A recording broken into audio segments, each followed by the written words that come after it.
Here we go. Welcome to Principles with Cory and Logan. Guys, we are excited to bring you our guest today. We have an entrepreneur's entrepreneur today. Chris Bennett, welcome to the call. Welcome to the podcast, buddy. I appreciate it, Cory. Thank y'all for having me. Yeah, well, Chris, I met you, I guess like 2 or 3 years ago, I guess through business networking. That's right. That's right. Two and a half years ago.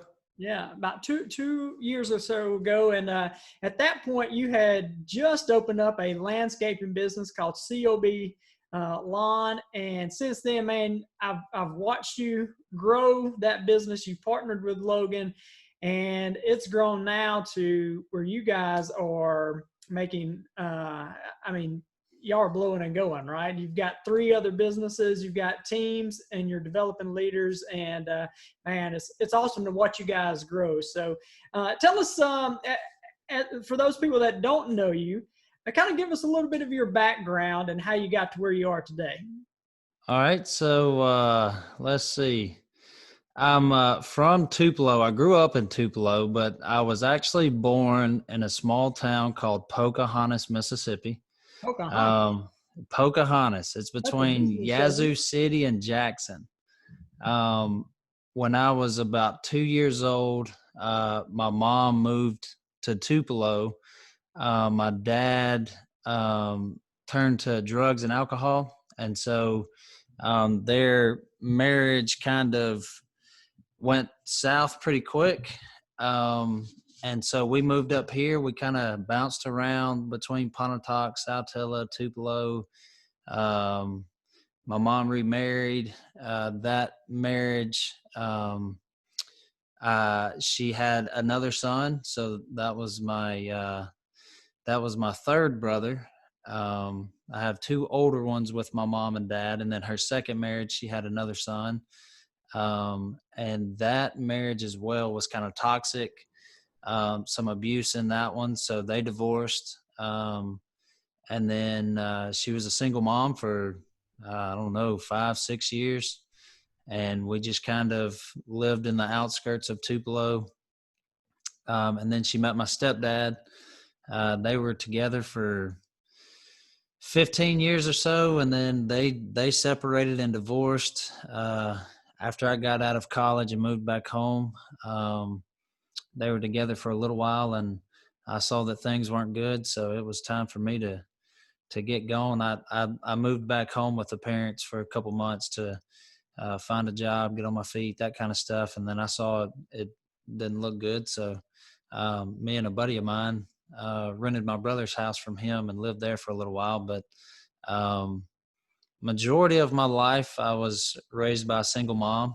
Had an older brother that lived with us and a younger brother that lived with us, and we were out in the yard playing every day, and that's pretty much, it was a simple life, go outside and play in the yard, play in the dirt, get dirty and come in. So kind of curious, man, you kind of like me at an early age, where you didn't really have that father figure in your life, and if so, there's kind of in and out. Now I have a great stepdad, but at an early age I didn't. Just curious, how has that kind of shaped you as a father? Now you've got two little girls of your own. I've seen you. I mean, you're pouring into them, and you're there and you're present. Just curious how that may have shaped you as you want to father now two little girls.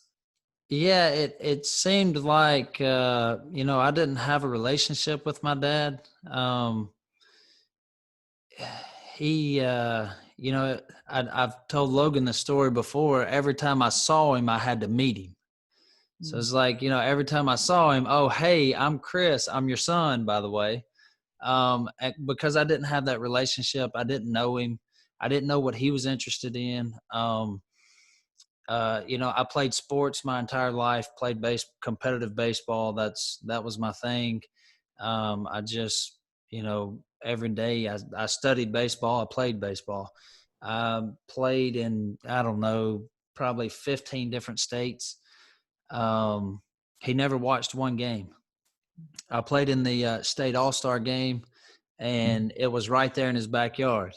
his entire family came to the game to watch me pitch in the Mississippi State All-Star game, but he was the one person that wasn't there. And it was just like, man, like, I'm right here in your backyard and you can't show up for me. So, and then after that, it was, I had stepdads in and out, and it kind of, not to knock either one of them, but it was kind of like, hey, son, I'm proud of you right now. And so it was never really that rock solid foundation behind me that was, hey, you're supposed to do things like this. Hey, you treat people like this. Hey, this is what you're supposed to do in this situation. And so when I married my wife, one thing that I told her was, if nobody else in this world knows that I love them and care about them, it's going to be my kids. Like my wife and my kids come before anything. They come before the business. And Logan can he can speak on that, because like right now, I don't leave the house until I put the kids to bed. Mm-hmm. I work hard all day long, but when I get home, unless you're really important to me, you can wait until tomorrow, because I have about a 3 to 4 hour window that I spend with my wife and kids every afternoon, and that's who gets that attention. Once the kids go to bed and once me and the wife hang out, then I open back up to the rest of the world. But I think it was just not having those examples. I wanted to, I guess, overcompensate to make sure that my kids knew that, hey, daddy's here and daddy's not going anywhere. And, daddy's going to help you along the way. So that's really what I picked up from it all. I hate that I didn't have a relationship with my dad. I hate that he went down the roads he went down, but, at an early age, I could have taken those same roads, but, I always knew dad's out there somewhere, but dad chose alcohol and drugs and, party and all that. And I knew that that's not where I wanted to be, because there would end up being someone out there that didn't know me that should know me. Yeah. So that it really shaped me a lot. Yeah. And I've seen you too make that commitment, right? Like, hey, this is the time with my wife and the kids. And that is tough. That is tough as an entrepreneur, where, the business is always running, right? and people, entrepreneurs out there that are listening, it is tough for them to shut that off, right? Any advice to other, especially men, I'm sure women deal with it too, but I know as a male entrepreneur, man, it is tough to shut that off. Any advice to us guys as far as shutting it off and spending the time with the people that are most important with us?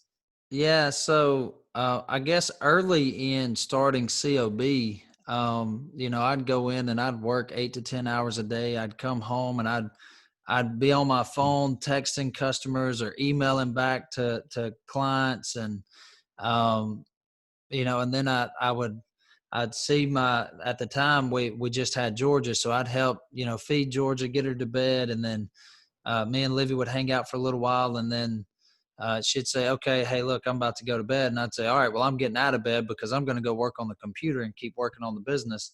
And then it got to a point where I guess it was year 2 of the business. She just came to me one day and was like, Chris, the business can wait. She was like, this right now is the time you need to be spending with us. Like, just be present. The business is going to be okay. And it was hard for me to understand it at the time, because I was the one that was, I was scheduling the work. I was pricing the jobs. I was billing out all the customers. I was corresponding to every customer. I was making sure equipment was fixed. I was making sure we had everything filled up with gas, and, it was just a whole lot. And, and she had to remind me that several times. Hey, look, it's all right. The business can wait until tomorrow morning. The business can wait. It's going to be okay. So then I started spacing it out to doing it. I would wait, and do everything in one night. I would sacrifice one night, and I'd stay up as late as I needed to and get it all done in one night. And then as the business continued to grow, and then Logan came in with us, that was his expertise, was all the things that I was having to stay up to do. And so he started picking that responsibility up, and it was just like, oh man, there's a huge weight off my shoulders. So, I would give the advice of, if it's the small things that are, they're still very, very important. However, you can make all that money that you want to make, but if you don't have those relationships with your wife and with your kids, what hit me the hardest was one day my daughter came to me and said, "Daddy, you're always working. Daddy, can we go play? Can you just put your phone down?" From that day forward, it was over with. Like, I love our customers. I love our clients, but at 6 o'clock in the afternoon, they're at their house with their family. Why can't we be at the house with our family? And so I finally had to change my mindset of, these people, they may work a 8 to 5, a 9 to 5. They may work, 6 to 2, whatever their hours are.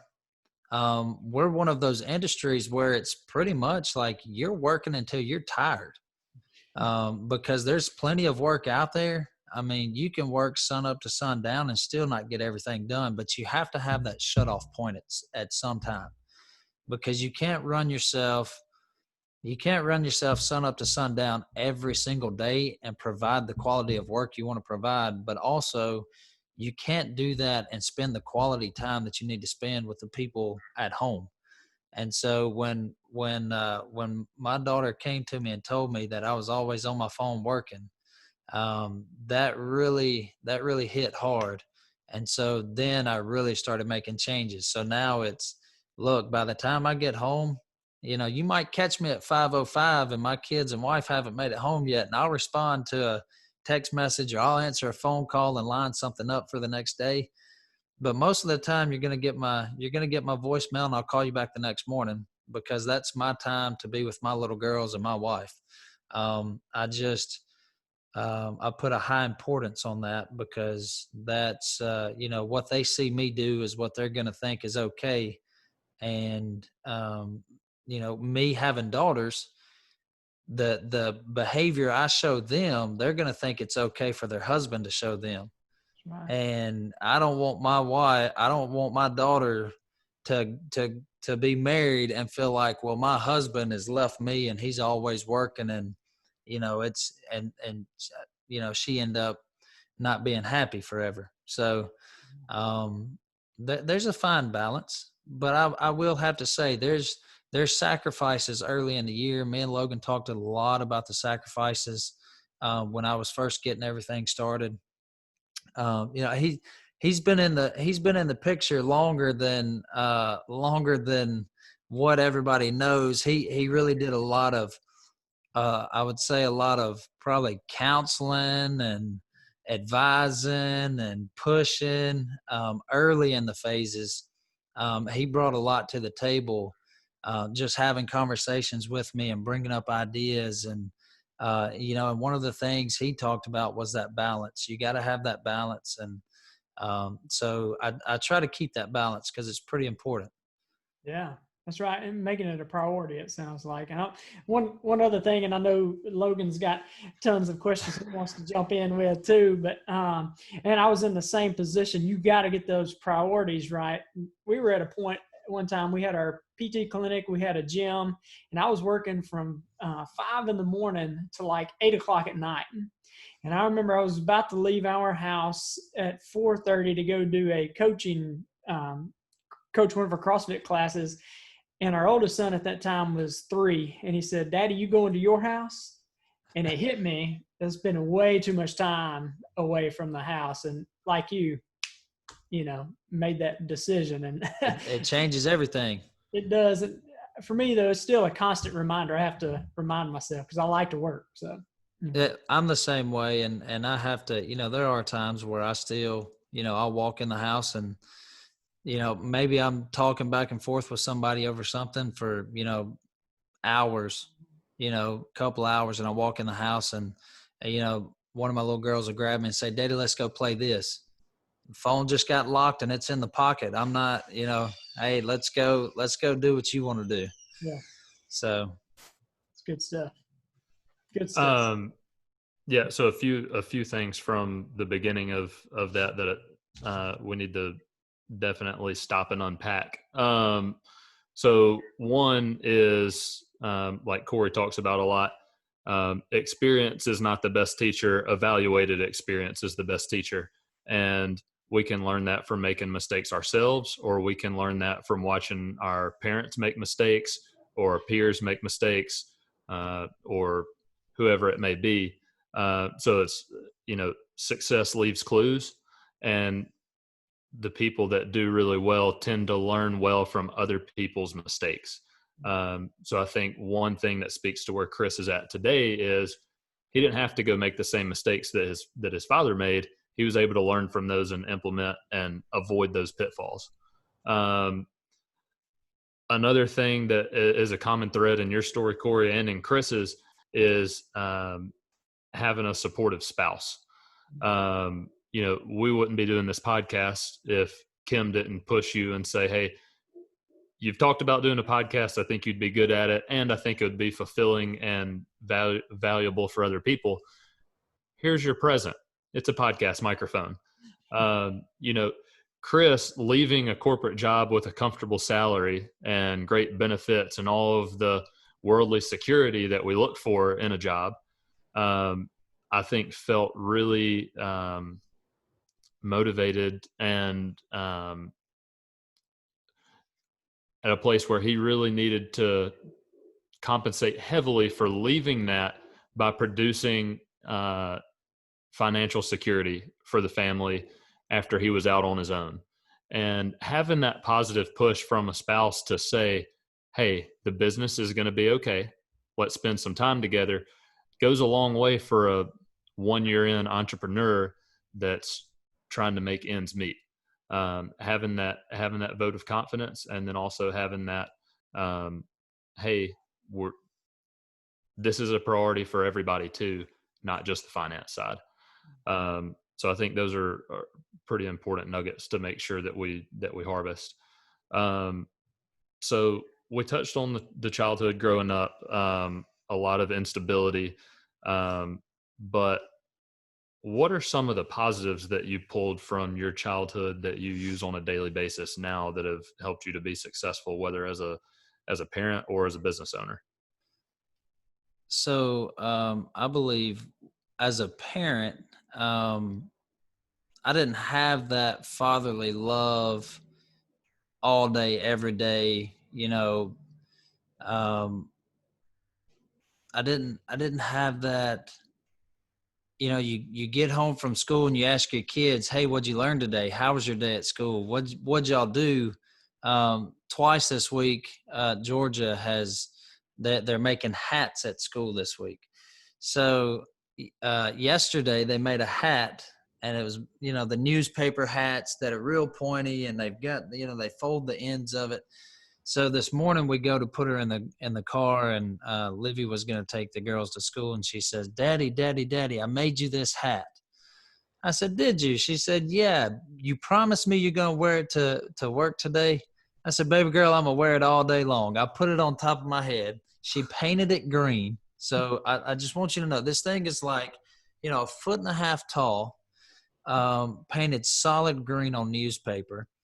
And she looked at me and said, it's your protector hat to keep the sun off your head and ears.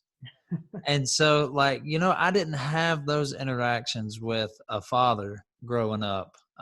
Today, I pick her up from school, and she had made another hat, and it said Chef Georgia on it. And they made chef hats at school. And she was like, Daddy, look at this cool hat. And so, just being present with them, just seeing how innocent they are, and just loving every little moment, You know, I have girls, they love Barbies. They love playing with makeup and glitter and paint fingernails. Well, guess what? Daddy gets his fingernails painted. You know, it's if that's what they want, that's what we do. Logan gets his fingernails painted too, so don't let him slide out on it. And so it's, you know, just those moments there. I've learned that, you know, I could make all the money in the world, but I couldn't buy those moments. So as a parent, that's invaluable to me, is just being able to, you know, have those moments and talk through the days with them. Um, as a, you know, as a business owner, uh, so my stepdad, my last stepdad, um, came into uh, a wealth of money. I lost a stepbrother. He was electrocuted at Pizza Hut. My stepdad came into a lot of money,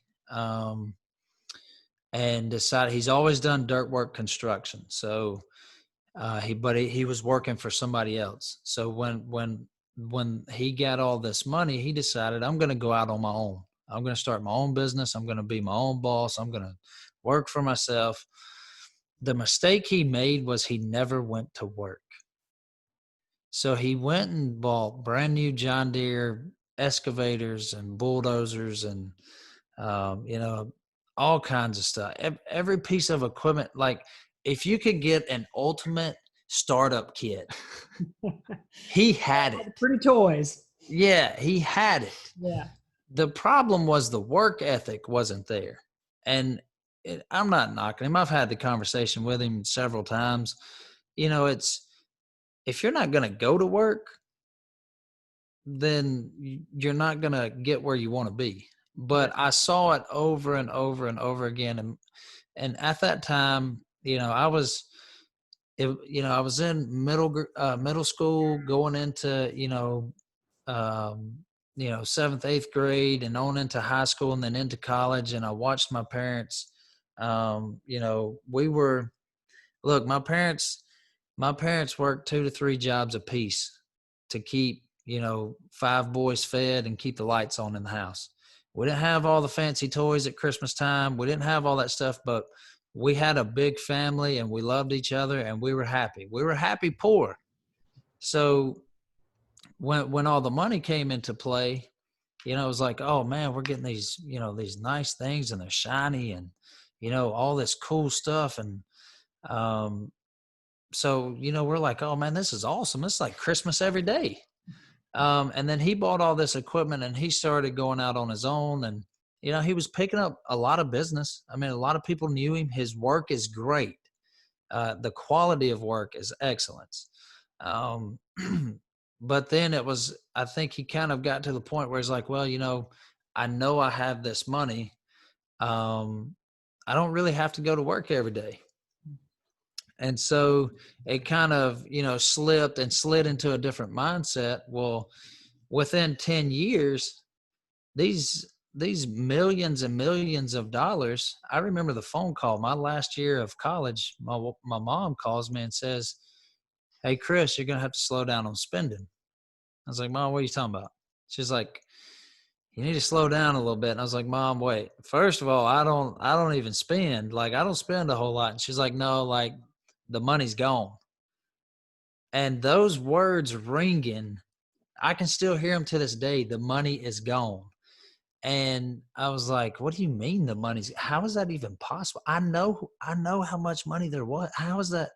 It's just mind boggling that much money in 10 years has just disappeared. We had to sell, they had to sell the business. They had to sell the farm. They had to sell everything. Like, the only thing we kept was the house, and it was sold after I moved home from college. So, just going from nothing, I'm talking about absolutely nothing, to where a hockey stick on Christmas morning, so you can play, roller hockey in the streets, is like, man, I've hit the jackpot. To having anything under the sun you can ask for. and then going back to having to work. My parents had to go back to work for a paycheck every day. Seeing that happen, that was another thing that just kind of, set in my mind that I will never put my family in a position where we struggle, we're at the top of the mountain, and then we fall off the mountain. I don't care how hard I have to work. I don't care how much we have to work. But once we get going, we're going to continue to drive and we're going to continue to push, because I think if that would have been the mindset when I was growing up in the household, then the money would have lasted. But it was, hey, I've got plenty of money. We can do whatever we want. And, it goes to show that, fast money leaves even faster. Mm-hmm. So I just believe that everything we work hard for, we're going to earn it, but we're also going to take care of it so that, we're not working this hard forever. Stewards, because, right? Yeah. Yeah. I don't want to go back to, I don't want to go back to working, when I'm 65 and 70, I don't want to have to work to pay the light bill. Yeah. Like, I'm working now to pay the light bill for then. Yeah. Hopefully if it all works out, but that's the game plan, and I'm going to keep pushing and driving that direction. So I think I learned work ethic, because it used to drive me crazy. My stepdad would say, hey, look, we're going to leave at 8:00 in the morning. I'd get up, I'd get dressed. I'd be on the couch sitting by the door at 8 a.m. And 9:30 rolls around, and he finally comes walking out of the bedroom, and I'm like, man, where you been? Like, I thought we were leaving out. Can I clock in an hour and a half ago? Like, you told me we were leaving at 8. So like, if I tell the guys, hey, look, we're starting at 7:30 start time. Yeah. If I'm going to be a couple minutes late, I'm calling the crew leader saying, hey, look, y'all leave without me, I'm coming. And I'll meet them on the job site. But work ethic, I picked that up growing up and through my childhood, and just seeing all the things that I've experienced. The two biggest things I could have learned and implemented in my life was work ethic and taking care of my children. Yeah. You and I have talked a little bit about, you hear these stories about people who win the lottery, right? And then, I mean, it's millions of dollars, and then just years later, they're bankrupt, right? And It's it's all gone. because although they have millions, they haven't become a millionaire, right? And you see somebody who's actually become a millionaire, they internally become that millionaire, and something happens and it wipes them out. Well, they're not worried about it because they are a millionaire and they can get that millionaire back, right? They can get it back. I'm curious for you though, seeing that, going through the ups and downs and the roller coaster, right? What's your relationship with money like? Like, what do you think about money? I don't care about money. I don't. I have no attachment to money. It doesn't mean anything to me. Yeah. And it's, it's kind of,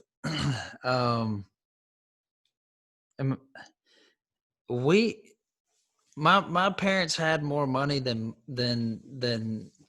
most people in Mississippi could dream of having. And so seeing there were times we had 7 vehicles in the driveway and 4 drivers in the house. Wow. And it's like, man, why do we have 3 extra vehicles? That's just ignorant. Like, why are there extra vehicles here? Only 4 of us can drive. Smart choices, guys. Let's go. Right? Yeah. Look, there's not even 7 people that live in the house. Why do we have all these vehicles? It was stuff like that, and taking trips and then picking up the tab for 40, 50 people. And it's like, wait a minute. Those people work too. Like, I mean, I get it, like treating people, but my stepdad played that grown men softball, and he sponsored every team he ever played on. And he took them down to Clearwater, Florida every year. He paid for the hotels. He paid for all the meals. He paid for the flights. He paid for everything. So every single year he had more and more guys saying, "Hey, I want to play on your team. Yeah. I want to play for you. Sign me Like, up. yeah, sign me up. You know, y'all have nice uniforms and bats and all kinds of." So it was just, for me now, money is just a means of providing the home that my family needs, providing the tools that we need for the business. You know, I would do what I'm doing now for much less, because, you know, and my wife feels the same way. She's not crazy about money either. You know, we want nice things, but we don't go throw money around. I mean, it's my wife gets upset when we have a $200 grocery bill, and I'm like, "Hey, look, we got to have the grapes and strawberries this week." You know, like, I'm sorry, we're not cutting them out. Bailey needs blueberries. Yeah, Bailey needs blueberries, and Georgia wants some strawberries, and you know, we got to have some extra bananas at the house. So Uncle Logan's gonna steal. Yeah, Uncle Logan's gonna come over and take y'all's bananas for the protein shakes.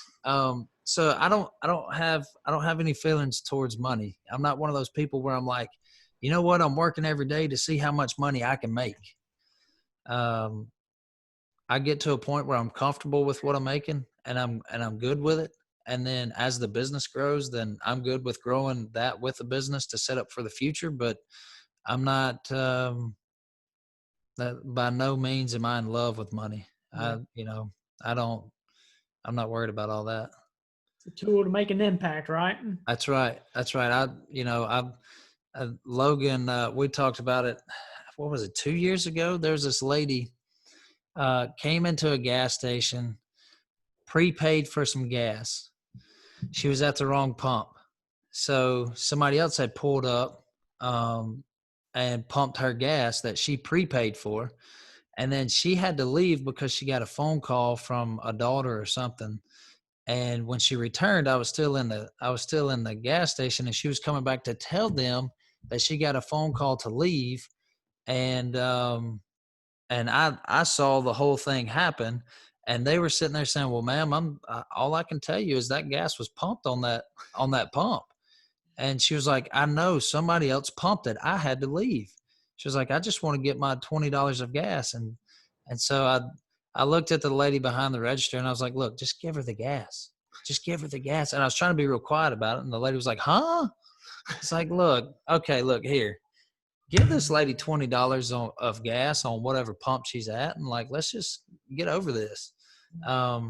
So like, I would rather, like you said, make an impact. I'd rather use my money to impact somebody else's life, because seeing somebody that doesn't have a whole lot, or that maybe they're just having a bad day, but you know, and I'm not saying use your money to make them happy, because I don't believe in buying happiness either, but like, it made that lady's day for that $20 tank of gas. Yeah. And so I'm a pretty generous person when it comes to seeing somebody that's, you know, struggling or whatever. Like, if I can help you, by all means, I'm going to help you. I don't try to keep it for myself, because there's no point in that. Yeah. I would like to get into the entrepreneur side for a second, but I don't think there's any way we can leave making an impact. And I don't think there's any way we can leave fatherhood and those kind of things without talking about your daughter, Bailey, right? So, right. I mean, you guys, you adopted this little girl, right? And I'd love for you to talk about that story right there. And I mean, the impact that if you guys didn't, right, where would she be at? And now the life that you've set her up for, right? I mean, you've right. changed her trajectory in life, you know, and tell us about that process.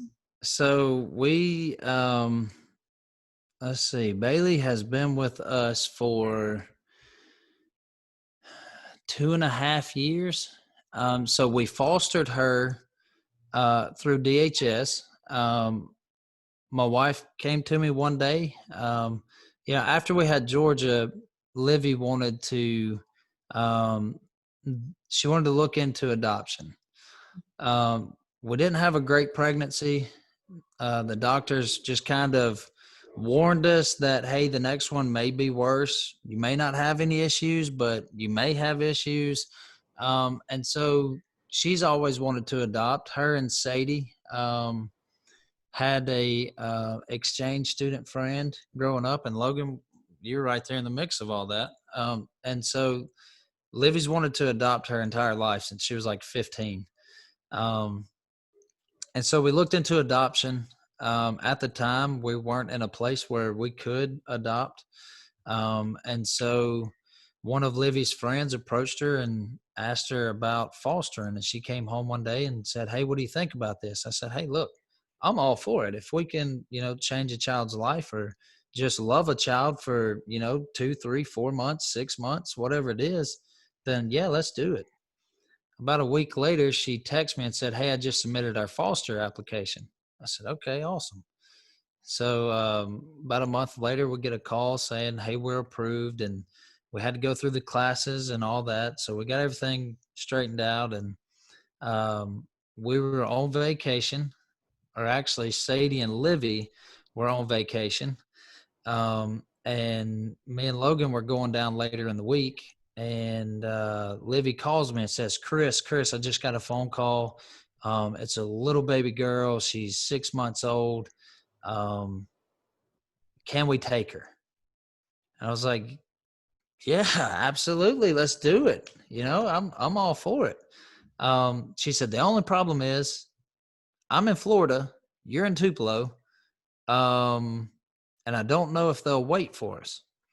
And so she calls back in and they decide they'll wait and let us get off of vacation and come back. And so we got 1 weekend with her to let her come stay the night with us. And we were telling Georgia about it. Hey, Georgia, you're gonna have a new baby sister. And when they showed up with Bailey for us to keep her for the weekend, Georgia ran to the door. My sister's here. Y'all come on. My sister's here. And I'm talking about Georgia was trying to pull her out of the car seat, just wanting to play with her. So we had a great weekend. And the one thing we were afraid of was how was Georgia going to react with another child in the house? Yeah. But she absolutely loved her. I mean, it was meant to be. And so we fostered her.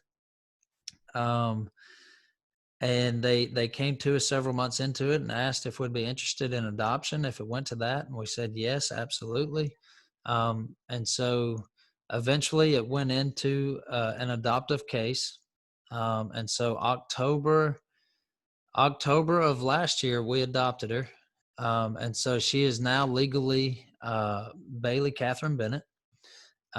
She is I tell people she can be the sweetest and meanest little girl all at the same time.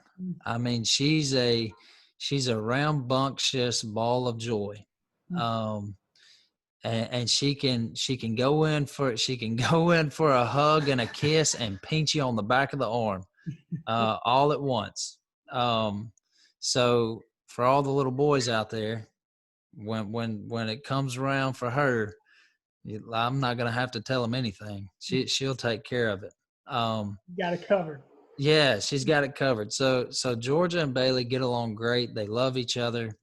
And crazy story is with all the stuff that's going on right now, that they don't even know about, the stuff that's on the news, the killings and all that. Livy's been having conversations with Georgia and just asking her, hey, like tonight, she said, she asked her about, Georgia, you and your sister are different skin tones, right? She says, yeah, Mom, I know that. She said, just like I'm little and there's some big kids. And she was like, well, yeah, you're right. And she said, Mama, it's okay. God made us all different. I'm a little bit lighter and Bailey's just a little bit darker, but we're still sisters. And that's how I want it to be. And so, you look at that and it's like, it's in their eyes, everybody is here for the same reason. We're all the same. And there's going to be conversations that we have to have with Bailey one day. But right now we're riding it out. We love it. It took us a long time to figure out how to do her hair. We've got that figured out now. So we're rocking and rolling, but them two, I'm telling you, they think they look alike. They talk alike. They think they're the same age. They think they're the same size. And everywhere one of them goes, the other one is shadowing right behind her. So just watching them, it's been a blessing to me and Livy, because it's just seeing the innocence of it. Just knowing that, Bailey could be, she could be in a completely different environment. She could be in a different, town or state, or she could be set on a different path. And we were blessed enough to be able to adopt her and show her the love that she needed. We talk, we communicate with her mom. We during the foster process, we tried to foster her mom as well and get her involved and go on dinner dates. And we took her to get her ears pierced, and her mother had a second child. And so we went and picked her mother up and brought her over to the house and with a new baby, and let everybody hang out then. And it's a hard thing for her mom to deal with, and we knew that. And so we tried to involve her as well, because we didn't want her to feel like she's losing this child, because Bailey needs to know where she came from, who her family is, because one of these days she's going to ask us. And I'm not going to keep her from her family. And my wife agrees. My wife's not going to keep her from her family. When that day comes and she wants to be reunited with her family, then great. Like, that's just going to double the size of her family. Yeah. So it's not that, yes, we're probably able to provide a lot of things.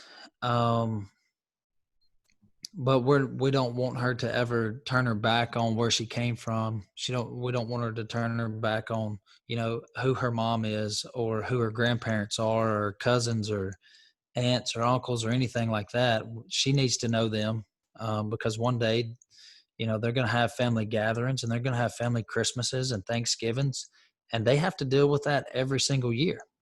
Right. Their family knew her. So they're grieving every holiday because Bailey's not with them. And one day we hope that she can spend that time with them again, and she can celebrate life with them. So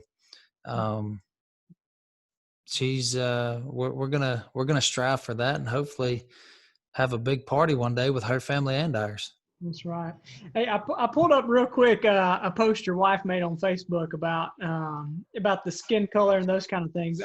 She posted it yesterday. I'm going to read it real quick because I thought it was really good. And she said Georgia and her were talking about kind of the skin color, and said she asked her, said, and Georgia properly said, "I know she's brown, but my church friends say that she's black."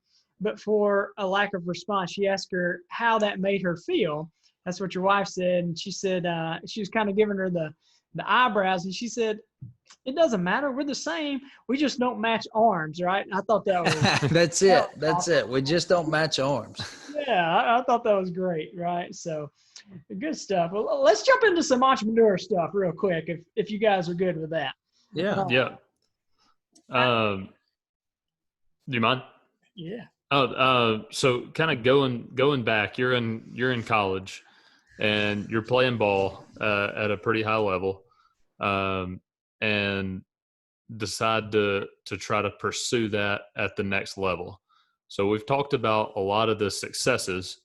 So kind of tell us a little bit about pursuing that to the next level, and then where the end of the road of baseball happened, and then how you transitioned into the working world and the career path from there. Okay. So I was at Belhaven. That's where I graduated.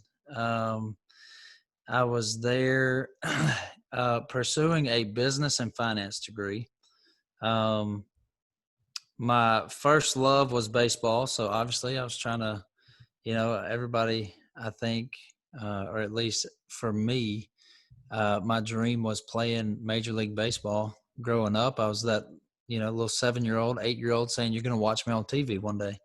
And so, in high school, I stood out. I did well.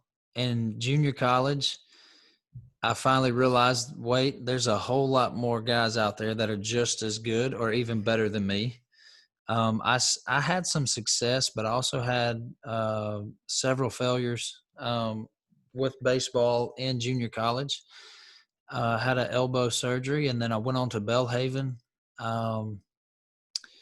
And I was a starting pitcher my whole life. And then I get to Belhaven, they want to put me in the bullpen. And I was like, whoa, wait a minute.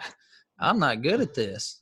I've never come out of the bullpen to pitch after somebody. I've always been the star.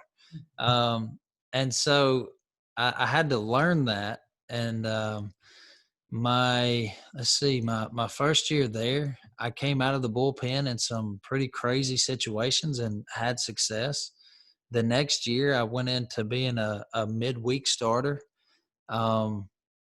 Did good there, and then they kind of transitioned me back into the bullpen and then back out as a midweek starter and back into the bullpen. So I went back and forth all year.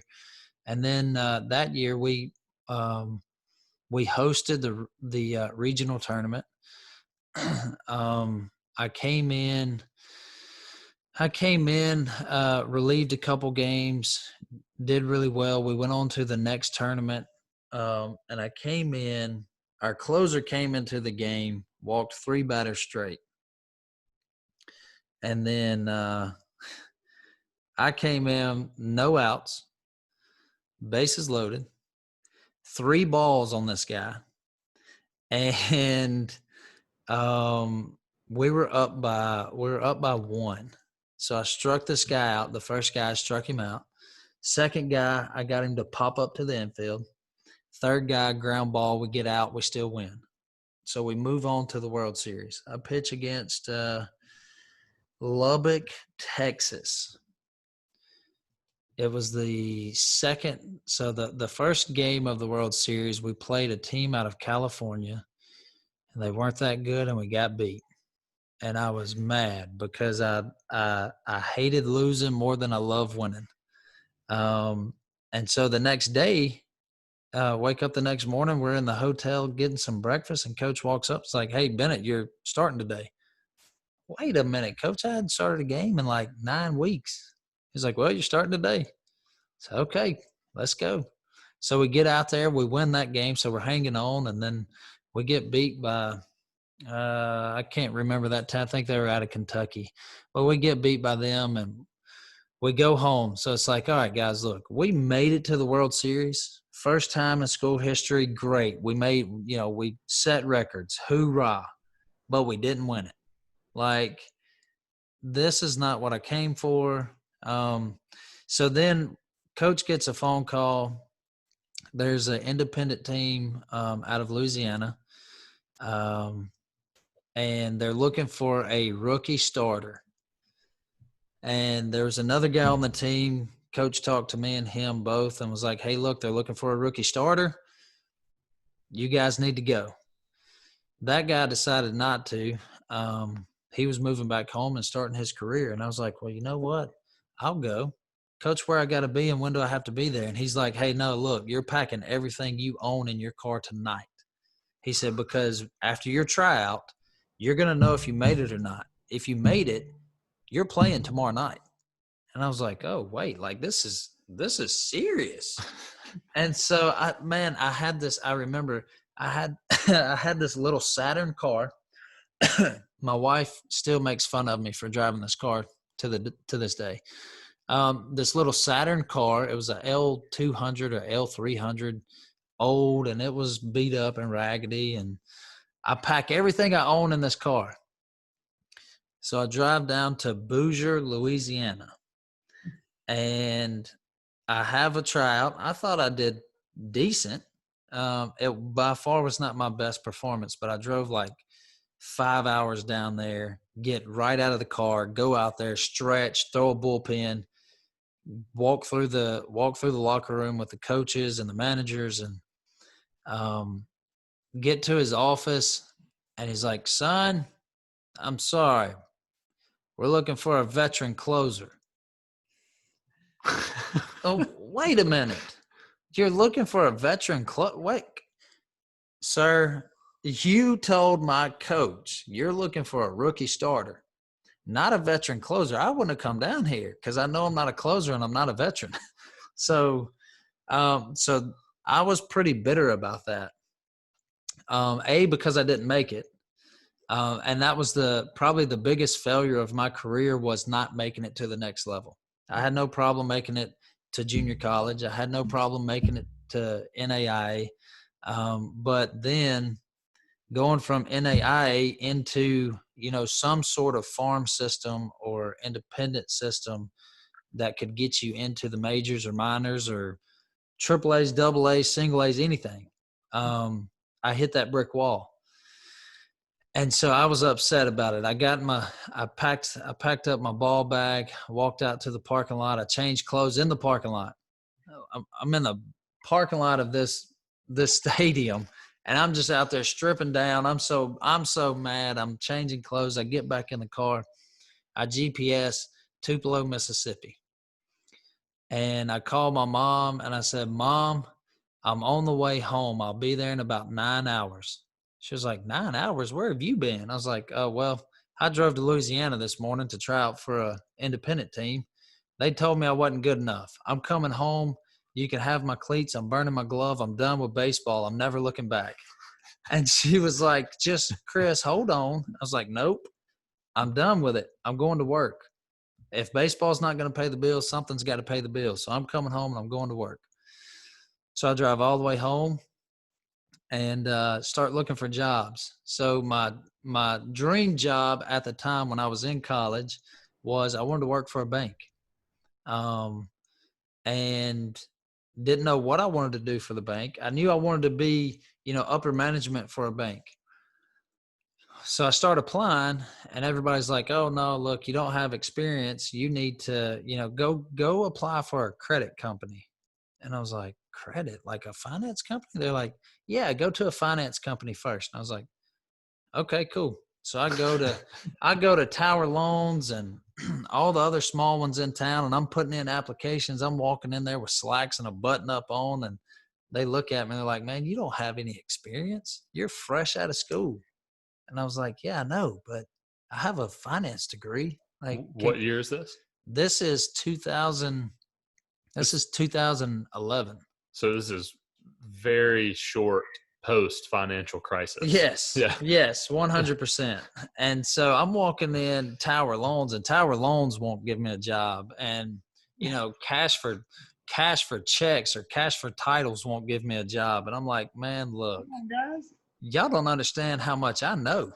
Like, I may not know your system, but I know some stuff, and so I couldn't get a job. So I was playing grown man softball in a park and rec league here in Tupelo. And one of my stepdad's buddies slid down the bench one night at a game and was like, "Hey man, you found a job yet?" It's like, "No, I hadn't. I'm doing construction work with a business degree." And he's like, "Well, I'll tell you what, why don't you come work for me?" And I was like, "Doing what?" He said, "Security." So "What do you mean security?" He was like, "Security guards." And I was like managing the security guards? Like, I could probably do that. He was like, "Yeah, but here's the kicker.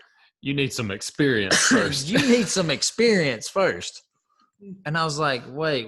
You want me to be a security guard? And he was like, "Man, you got to start somewhere." And I was like, "Dude, I don't know anything about security." He was like, "Oh, we'll teach you everything." He said, but I promise you within a year and a half, I can have you in management. And I was sitting there thinking, I was like, well, I can either go do construction for another year and a half and still not move up anywhere, or I can go be a security guard for a year and a half. And if it works out, I'm in management. And I was like, then that gives me management experience. So with my business and finance degree, I apply for Securitas security services. I get a job making $7.25 an hour. Jackpot. Jackpot. Get that roller coaster up again. hey, we're on the climb. Like, this is the path for a millionaire, making $7.25 an hour, night shift. And so I took the job, and I'm over here with $30,000 of student loan debt, making $7.25 an hour, working night shift. And within, about 3 months, I move up to lead officer. So I go from security officer at night to lead officer working second shift. So I bump up to like $9 an hour. I was like, okay, I got a raise. 3 months later, I bump up again to site supervisor, and I'm making like $11 an hour. And the whole time I'm just like, man, I can't get ahead. So, you're up 50% at this point. Hey, like we're rocking and rolling now. I'm still driving the little Saturn car, and it's like about to blow up on me. Paid for. It's paid for. It's paid for. Just everything kept breaking, so I had to put money in repairs. But so then I started dating Livy, and at this point, we didn't really discuss my career a whole lot. Like, there's nothing cute or there's nothing cool about this guy's trying to go somewhere, but he's a security guard at MTD. And like, he's this is just a phase, we hope. Yeah. Maybe he's going to grow out of this. So I started dating her, and she was in nursing school. She wasn't trying to get real serious for 2 reasons. I didn't have a career, and she hadn't graduated nursing school yet. So she was doing a lot of studying and all that. So I was fine with it because I knew I had to go somewhere before I was going to get her to really be interested. And so about a year into this job, I started training for field service manager. So I would work like 3 days a week out in the field managing one location. And then I would ride around with the other manager, the branch manager at the time, for 2 days, learning all the other 35 locations that they managed.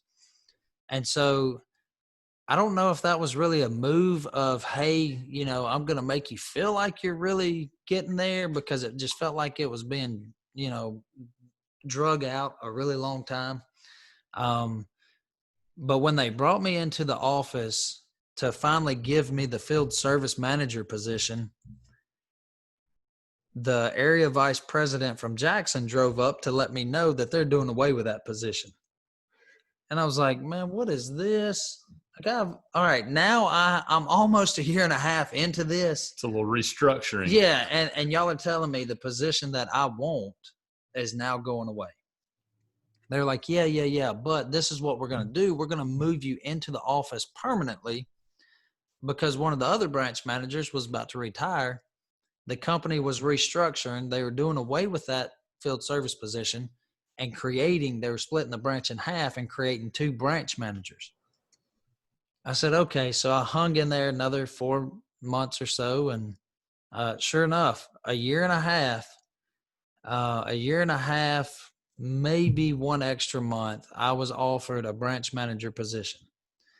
And so I took the job. By this time, I knew how to do the job already because I'd had 4 months of training. So I took the job, walked right in, fit in with everybody in the office. All the people in the field, all the security officers under me already knew me, so they felt comfortable with me. But the company dropped about $3.5, maybe $5 million of business in my lap. I was like, okay, this is your piece of the pie to manage. And so I had, starting out, I had about probably 80 to 90 security officers working for me. And the revenue stayed between 3.5 to 5 million. Now, later on into my career, I became senior branch manager, and then I oversaw, there was another branch manager under me, an HR manager under me, and then it was 250 security guards under them, with 40 client locations. And I think the highest the revenue got at any given time was about 7 million. Wow. And so I had mine that I had to manage directly, but I had to indirectly manage the other branch manager and all of his security officers and all of his money. So I just kind of had to make sure all the pieces were fitting together right, make sure we were hitting marks and staying within budget and growing the business. And so I did that for, I guess about a year and a half, maybe 2 years. I applied for an area vice president position. I got beat out by a guy in Memphis. That guy had a little more sales experience than me, not quite as much management experience, but they were looking to grow at the time. So they went with the guy with the sales experience. 6 months later, they came in, got rid of that guy. I reapplied. And at the time,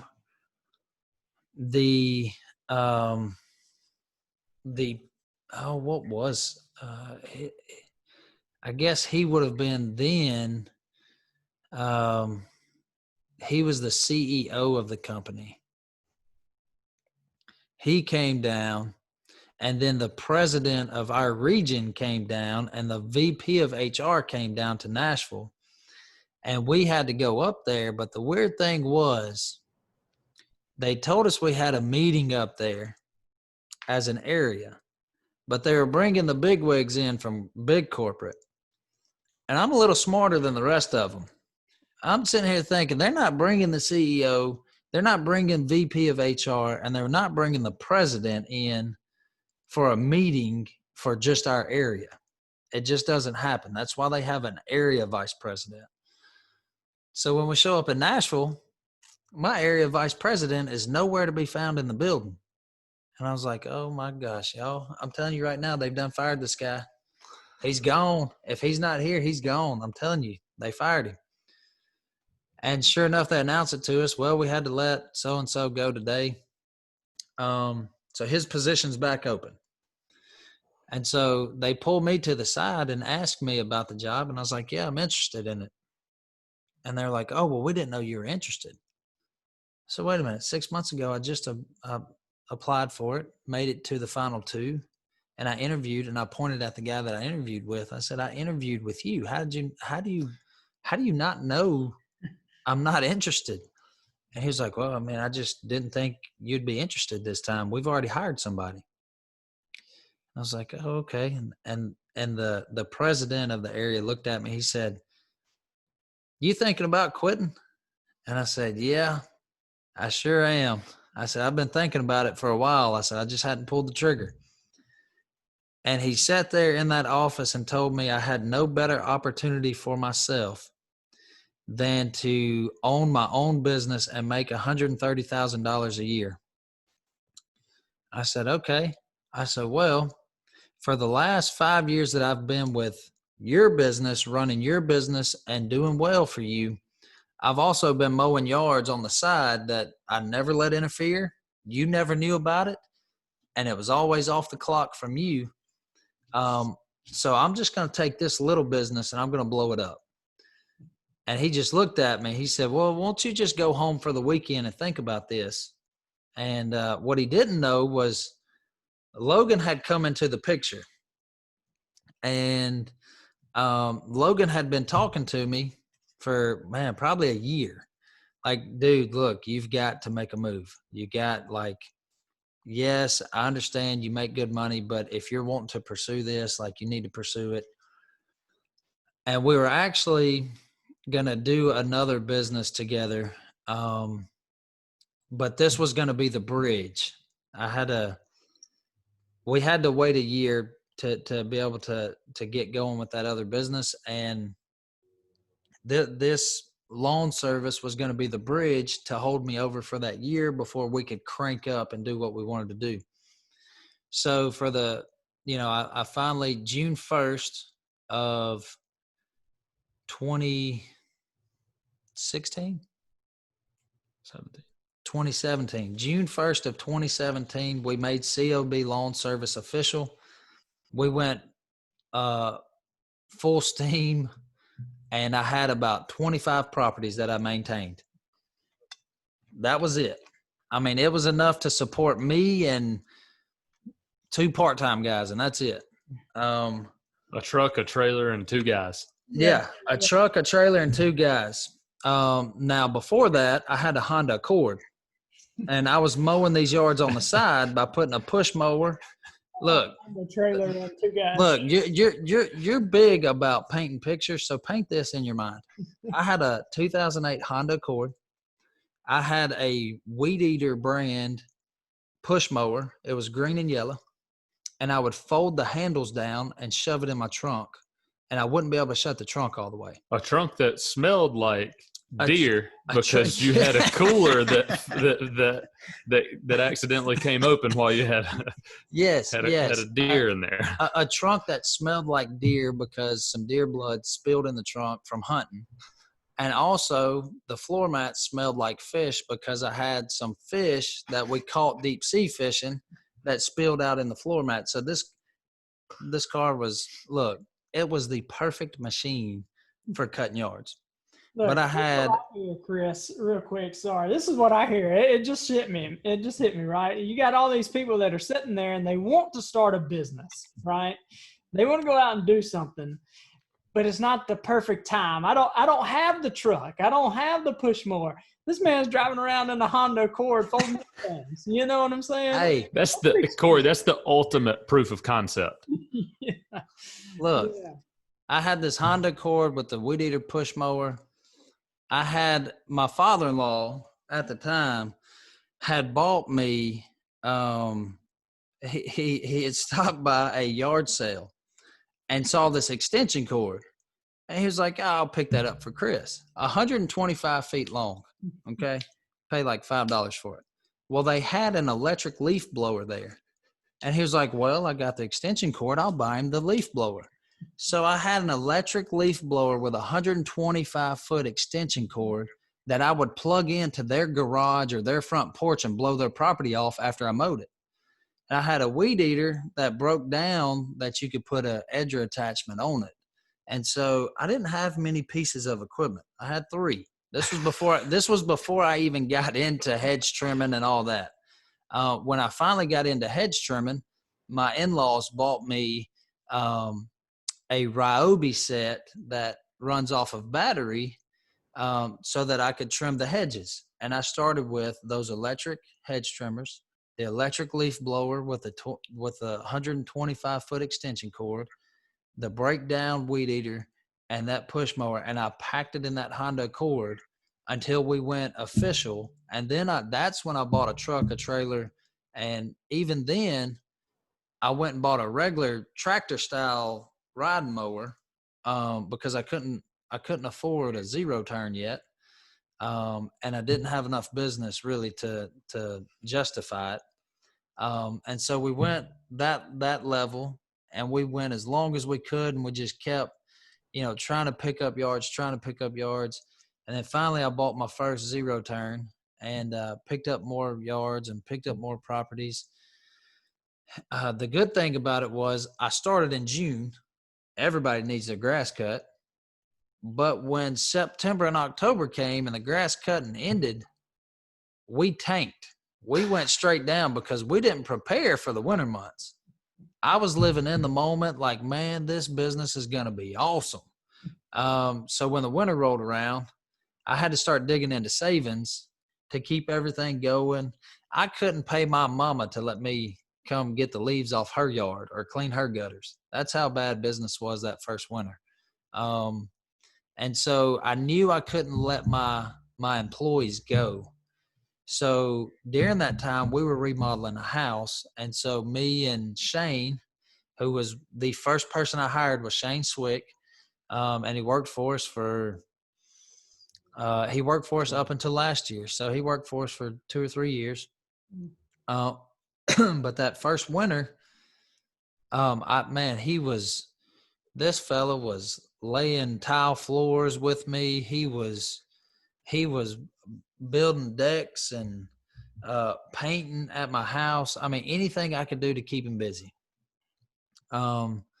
Ended up cashing out my 401k because I had to keep the business going. I was not gonna fail. At all costs, this business was gonna succeed. So the next spring rolls around. In the meantime, during the winter, I would go just knock on businesses. I would just knock on their door, leave a card. I would put out door hangers. It didn't matter. Early spring, I would look for a business that hadn't had their yard cut yet, and I would walk in there and give them a business card. So that first spring, we signed on 5 or 6 good-sized contracts, and everything picked up and it took off. And from then on, it was just a matter of getting the equipment we needed to keep up with the flow of business that was coming in. Now, we were heavy on maintenance, so that means a lot of expenses because we're buying gas and blades and, weed eater string and oil and all that stuff. So, but when it took off, and we just held on to it and tried to keep it all together. And it went on for about 2 years from start to that point. And then me and Logan started having conversations through all that of, hey, look, maybe we need to push our other idea out to the side. If this thing's really going to go like it's going now that you're in season 2, if we can just kind of dial this thing in and make it as efficient as possible, maybe you got something right here. And so that's when me and him started sitting down on the weekends, and we started sitting down any extra time that we had, and just discussing it and discussing where it could go. And, how can we grow? What do we need to do next? And, Logan actually found the opportunity for Barefoot Lawns out of Oxford. And he approached me about it and was like, hey man, what do you think about getting into Oxford? And he knew, like we had discussed, man, if we can get into Oxford, there's a market over there there's not as many people competing for our services over there. In Tupelo, you've got a lot of people that are big names in town. There's 4 or 5 big name companies in town, but you also have a lot of firemen, policemen, people that work at UPS. You've got people that work at Walmart DC, security managers cutting yards on the side out of the Honda Accords. Yeah, you've got Honda Accords riding around with a lawnmower that looks like they just picked it up off of trash day in Joyner. Yeah, so there's a lot of competition in Tupelo. In Oxford, there's not as much competition over there. And so we started talking about, okay, how do we expand into Oxford? Do we start from scratch? Do we just try to pick up yards over there and run a crew over there from Tupelo? Is there an opportunity to buy somebody out? And we just happened to find the right deal. Logan found it and was like, hey man, what do you think about this? It's like, well, at the time I was just kind of like, well, I don't really know, man. I mean, what do you think about it? And he was like, it's worth a conversation. and he said it so smooth that I was just like, all right, set it up. I'm down. And so we go over there and we have dinner with these guys, and we got all the information we needed beforehand so that when we went to dinner, we could make a decision. And so we were sitting there with this guy, and mid-conversation, I just look across the table and I shoot an offer at him verbally. In the middle of conversation, unrehearsed, everybody's kind of beating around the bush, and we'd never met this guy before. And Chris just leans back and just throws out an amount of money you could buy a house for. And this guy was like, I'd take a little more than that. And we had a handshake deal walking out. Yeah. No. So, so just threw it at him. Well, I mean, you had to see where he was, Yeah. like, look, man, we didn't drive over here and decide to spend 3.5 hours with you just for a dinner. We came to see what the, what the possibilities were. And so we threw that out at him, and he just kind of was like, no, that ain't enough. We just went right back to talking. And then he was like, all right, guys, well, I guess it's getting late. And so we finally were like, okay, look, here's the final offer. Like, we have to get in Oxford. We would like to, we'd like to buy your business, but, our mindset was we're coming to Oxford either way. I think Chris said we're going to buy trucks and trailers, or we're going to buy a business. Yeah. And I may have been that direct with him. I can see that you probably were. That's all right. Yeah, it could have happened. And so when he stood up from the table, he looked at us. He shook our hands and he said, "Guys, I tell you what, I'm going to call y'all tomorrow. We're going to get all this squared away." We're like, okay. We get in the truck and we're just looking at each other like, man, did we just buy a business with a handshake? Like, did that really just happen? And so the whole way home, we were like halfway stoked about it, halfway thinking, what was that guy thinking?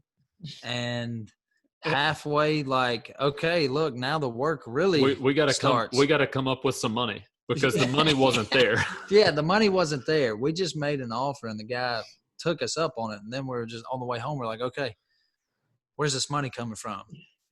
And 15 days later, we closed on that business. Yeah. 15 days later, we closed on it. Logan came in and started putting his efforts on that business as much as he possibly could. We grew that business in the first year, probably 40%. And that was with very little attention to it, very little hands-on. And then, so fast forward a couple months later, Jason Tubb approaches or gives me a call on I think it was a Friday afternoon. I was building a fence and he calls me and was like, hey man, does anybody do any design work for you? And I was like, no, man, we don't do design work. And he was like, well, if you ever need a design done, I'd like to partner with you just to do designs only.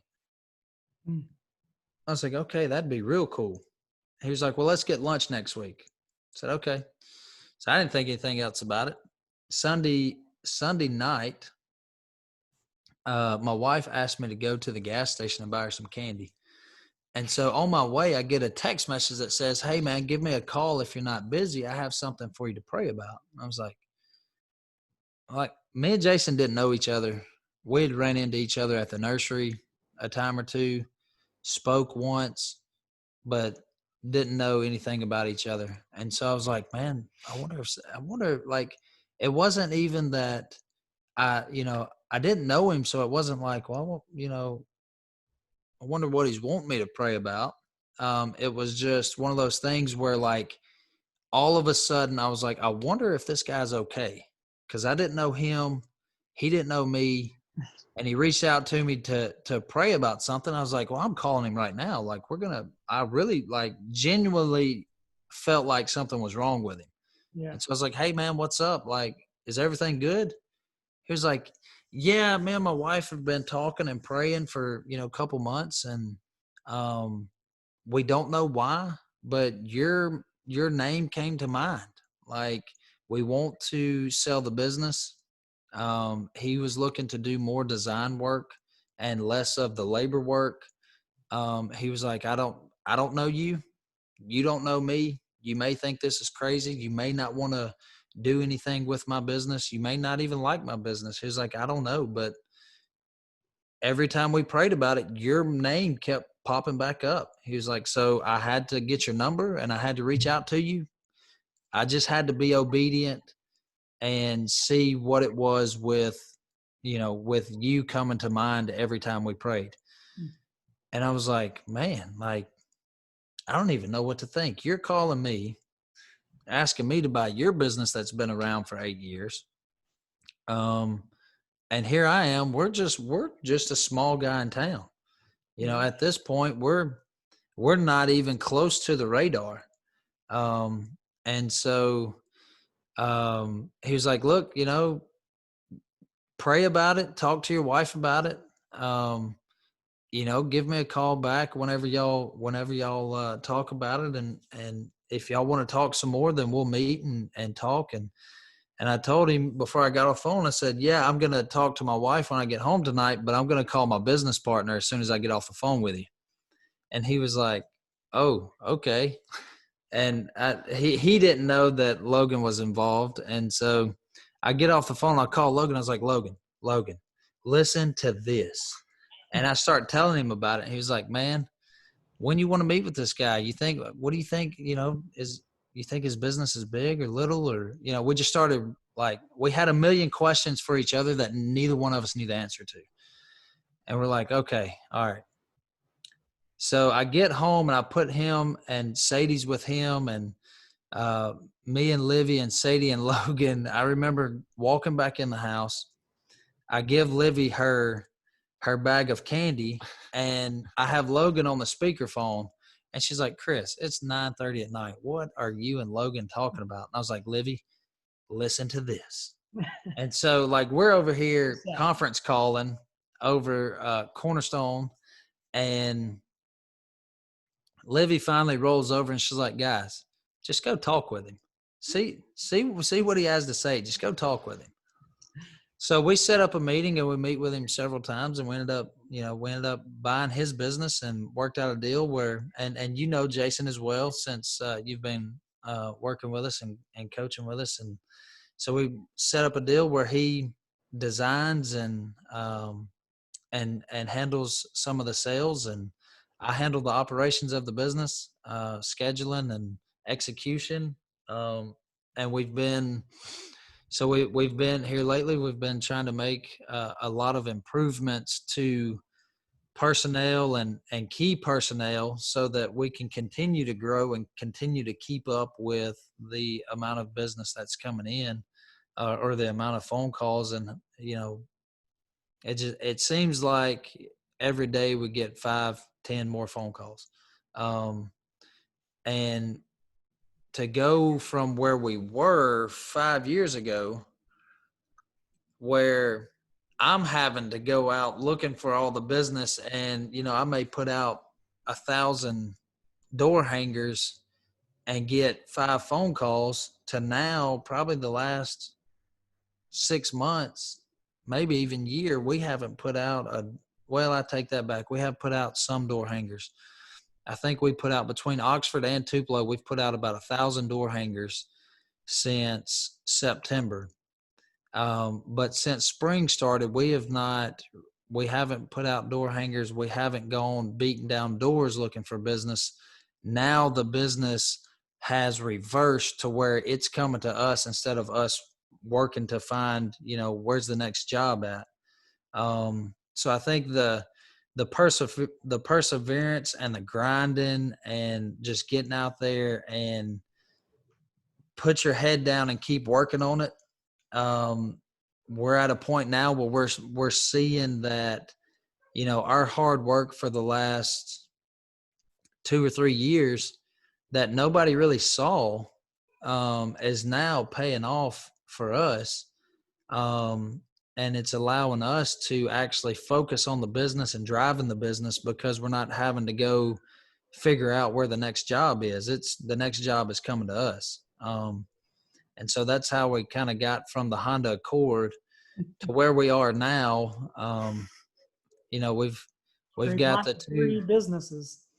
Yeah. So February of this year, I believe, is when we merged all 3. January of this year, we merged all 3 together, kept the name, rebranded, changed logos. We're in the process now of putting new logos on all the fleet trucks so that everything matches. We're trying to get everything uniformed and make everything match, even in Oxford. So it's, we offer a whole lot more now than when we started 5 years ago. I mean, it's been complete transformation on the business side. Really, when I got into it 5 years ago, I was looking at, hey, look, I'll mow your yard, I'll rake your leaves, I'll clean your gutters, I'll blow your roof off, I'll trim some trees up for you, I'll, put some pine straw or mulch out. And now it's, we have a landscape designer on staff that if a customer needs a design for new install or ripping out all the old stuff and reinstall, or irrigation, drainage, retaining walls, patios, pergolas, arbors, you name it. It can be done. And so we've been able to add a lot more service options, and it's really turned into something. Yeah. It's been awesome to watch you grow, man. I've enjoyed seeing it, and before I started working with you guys, seeing it from a different perspective, and I think it's been pretty amazing. I think your story is awesome too. We've gone on a long journey right there with, your background and your and growing up from there, and fatherhood, and to where you guys are now. And I just wrote down a couple of nuggets that I think we could really dig in deep on a lot of those things, but I want to hit you with a couple of rapid fire to wrap it up. I'm going to ask one, and Logan's got two that he likes to ask, but I want to tell you a couple of things that I took away from your story right there.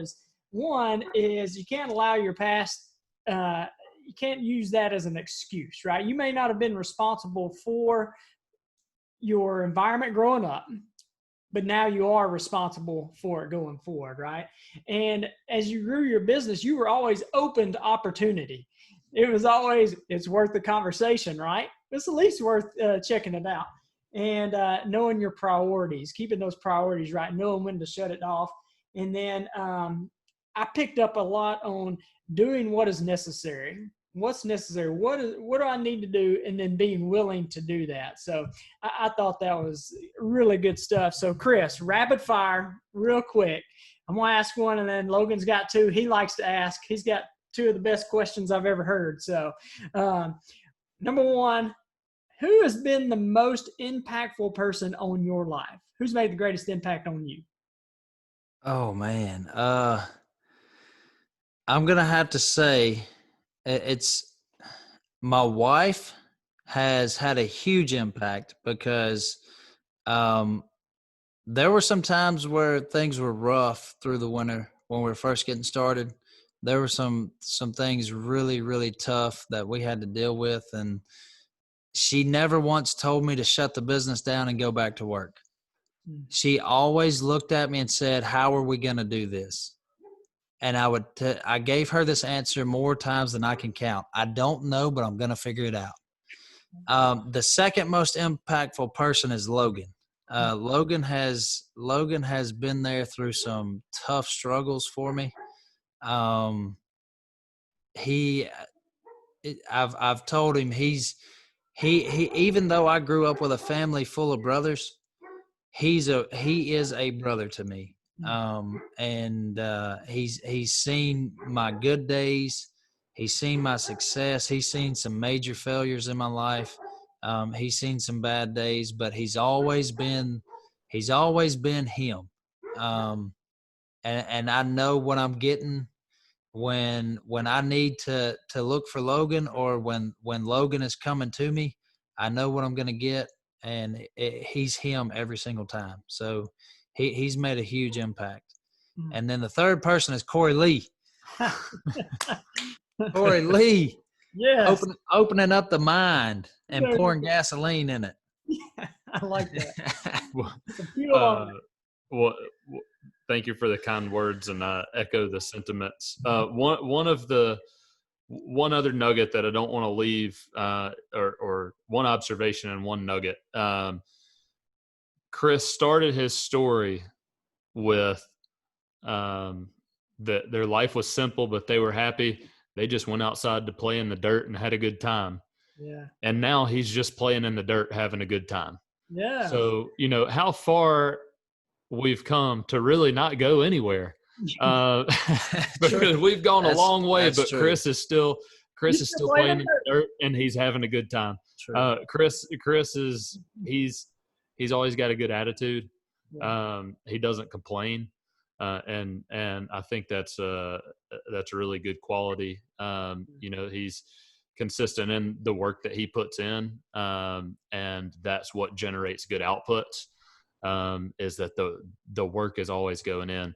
The other thing is, I think one common thread that all of us could do a better job of, and that has served him well, is there haven't been any jobs that he's been too proud to do. Mm-hmm. He took a call and drove down to Louisiana to go try his hand at baseball on short notice. Boom, he's there. Yeah. Opportunity's knocking. He answered the door. Didn't go anywhere, but he saw that opportunity out. Be a security guard for minimum wage. Well, got to start somewhere, and not being too proud to take that opportunity allowed him to. He went from $725 to $1,150 really quick. I mean, that's a 50% raise. That's a when you're making $725 going to $1,150 that's a big deal. Hey, I got a cheeseburger once a week then. That's a big deal. And then getting to the point where he's managing $5-7 million a year in revenue, managing 150, 200 people. Those things gave him the tools to be able to logistically handle the business that he runs today. None of those things happen, starting a business, mowing grass out of the back of a Honda Accord, who does that? But not being too proud to say yes to opportunities. People get derailed before their opportunity gets started because they're too proud to take the pay cut or to go out and do what's necessary. Putting in the work and not being too proud to do things have really served him well. And that's why, no matter what the ups or the downs are, he'll continue to do well because the input is always going to be there and the humility is going to be there to do what's necessary. So rapid fire to bring it to a close. In the past 5 years, what is one thing that you absolutely knew to be true in business or life that you came to realize was actually not true?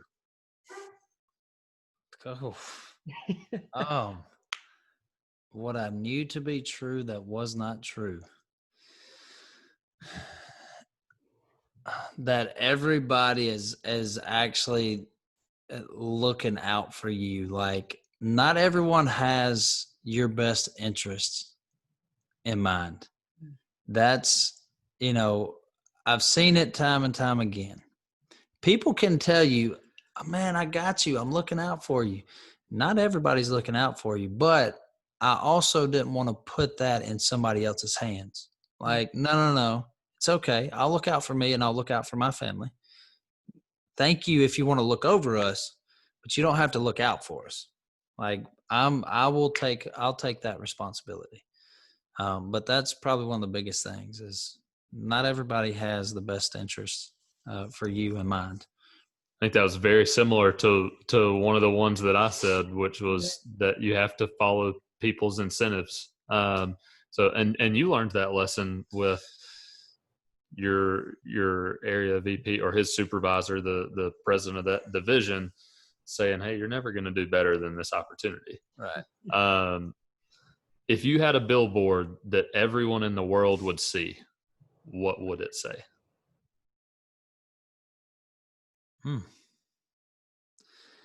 I'm going to have to say, if I could put a picture on it, it would be a picture of me on a mower with my daughters. And it would probably say, take time to do the small things. That's good. Because even though we've seen good success so far, and we're still early in our business, but we've seen more success than what I had originally imagined 5 years ago, and I think more than what you imagined 5 years ago. We still have to take the time to do the small things and,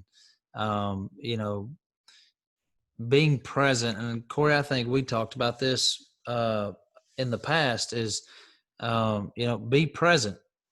My wife, when things get like, this is our peak season right now. So, it's a lot of me having to wrangle in materials and jobs and blah, blah, blah. But there are times where Livy has to remind me, hey, be present, be present. And she's 100% correct. And I need that reminder. But those are the small things. Just, be present. And for anybody that is starting a business, I get it. It's a struggle when you're starting it off and getting it going. You feel like you have to work on it 24/7, or you feel like this is my baby, and if I'm not working on it, it's not growing. And I get that to a certain extent, but there are times where you have to detach from it and get away from it so that you can actually do better for it. Yeah, that's good, man. Chris, really appreciate you coming on and adding value. I really enjoyed it. It added value to me. And thank you guys for taking the listen. Chris, if somebody wanted to reach out to you to find out more about what you guys do, or hey, they wanted their yard cut or wanted to know about one of those arbors, what's the best way for them to get in touch with you? So they can email C Bennett at cornerstonelandscapesms.com. Follow us on Facebook and Twitter. Visit our website at www.cornerstonelandscapesms.com, or give me a phone call, 662-397-2201. Man, gives out a cell phone. Here we go. That's the kind of service you're going to get, y'all. That's the family business right there. It's the family business, man. It'll always be the family business. That's it. My cell phone will be on it. Very nice. Well, Logan, you want to close us out? Yeah, absolutely. One last thing. Got a mug here from Midnight Pottery. It says, "Good morning from Tupelo." Compliments of Jennifer. Go see Jennifer. Go see Midnight Pottery. Support your local businesses now that some of the guidelines have lifted. They need our support right now. So spend your money with local businesses in Tupelo. As you go about your week this week, ask yourself, would you recommend yourself as a business partner, a spouse, son, daughter, teammate, school teacher, coach? Would you recommend yourself? And it'll change the way you live your life. Nice. Thank you, guys.